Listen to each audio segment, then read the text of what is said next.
Hello বন্ধুরা, আজকে আমরা ভারতবর্ষ সম্পর্কে কিছু তথ্য আলোচনা করব। তো চলুন দেরি না করে ভিডিওটি শুরু করা যাক।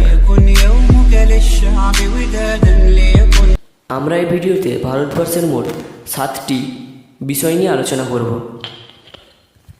প্রথমটি হলো ভারতবর্ষের ভৌগোলিক অবস্থান।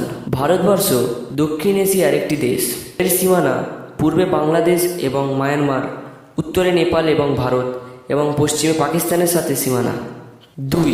জনসংখ্যা। ভারতবর্ষ বিশ্বের সবথেকে বড় জনসংখ্যার দেশ।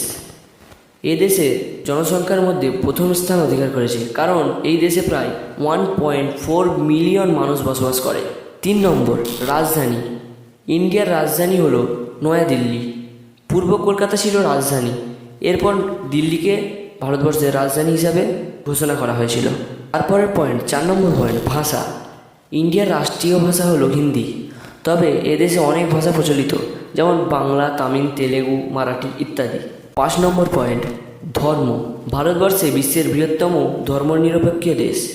এদেশে হিন্দু ধর্ম, বৌদ্ধ ধর্ম, জৈন ধর্ম, ইসলাম ধর্ম, শিখ ধর্ম ইত্যাদি ধর্ম আছে। 6 নম্বর পয়েন্ট, অর্থনীতি। ইন্ডিয়া একটি দ্রুতগতি অর্থনীতির দেশ। তার অর্থনীতি প্রধানত সেবা এবং উদ্যোগ ভিত্তিতে পরিচালিত করা হয়। সংস্কৃত ও বৈশিষ্ট্য, এটা হচ্ছে আমাদের লাস্ট এবং 7 নম্বর পয়েন্ট।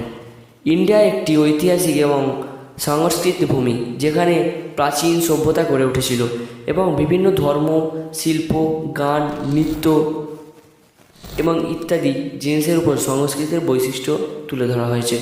আমি সারা ভিডিওতে কবার ইন্ডিয়া আর কবার ভারত বলেছি, সেটি আমাদের কমেন্টে জানান এবং আরও এমন ইনফরমেটিভ ভিডিও পাওয়ার জন্য আমাদের চ্যানেলটিকে এক্ষুনি সাবস্ক্রাইব করুন।